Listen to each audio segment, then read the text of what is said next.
YCP నేతగా లక్ష్మీ పార్వతికి చుక్కెదురైంది. YCP ప్రభుత్వంలో తెలుగు అకాడమీ చైర్పర్సన్ గా బాధ్యతలు నిర్వహించిన లక్ష్మీ పార్వతికి చంద్రబాబు సర్కార్ షాక్ ఇచ్చింది.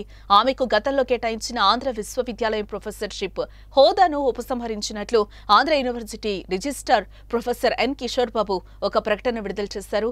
ఆమెకి ఇప్పటి వరకు వర్సిటీ నుంచి వేతనం చెల్లించలేదు. గతంలో ఆమె తెలుగు అకాడమీ చైర్పర్సన్ గా బాధ్యతలు చేపట్టిన సమయంలో యూనివర్సిటీలో పీహెచ్డీ విద్యార్థులకు గైడ్ గా నియమించారు.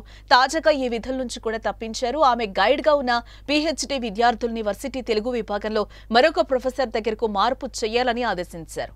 గత ప్రభుత్వ హయాంలో లక్ష్మీ పార్వతి తెలుగు అకాడమీ చైర్పర్సన్ గా బాధ్యతలు నిర్వహించారు.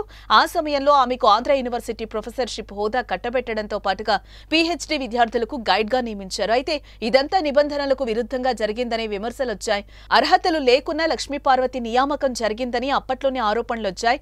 పీహెచ్డీ విద్యార్థులకు గైడ్ గా ఉండాలంటే పీజీ విద్యార్థులకు ప్రొఫెసర్ గా కనీసం 5 ఏళ్ల పాటు పాఠాలు చెప్పి ఉండాలని నిబంధన ఉందంటున్నారు. ఒక్కసారైనా పీహెచ్డీ అందించే ప్రక్రియలో సహకరించి ఉండాలి.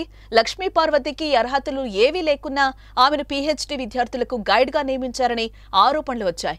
ఆంధ్ర యూనివర్సిటీ మాజీ ప్రొఫెసర్ ప్రసాద్ రెడ్డిపై కూడా ఆరోపణలు వచ్చాయి.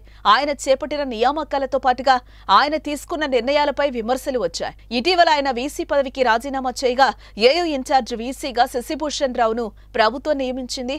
కొత్త వీసీ రాగానే ఆంధ్ర విశ్వవిద్యాలయం ప్రధాన పరిపాలనా కార్యాలయం చుట్టూ ఏర్పాటు చేసిన గేట్లను తొలగించారు. గత ప్రభుత్వ హయాంలో అప్పటి ఏయూ వీసీ ప్రసాద్ రెడ్డి ఈ గేట్లు ఏర్పాటు చేశారు.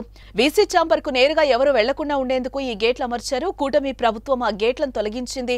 ఈ విషయాన్ని మంత్రి నారా లోకేష్ ట్వీట్ చేసిన సంగతి తెలిసిందే. మొత్తం మీద ఏయూలో ప్రక్షాళన మొదలైందనే అనుకుంటున్నారు.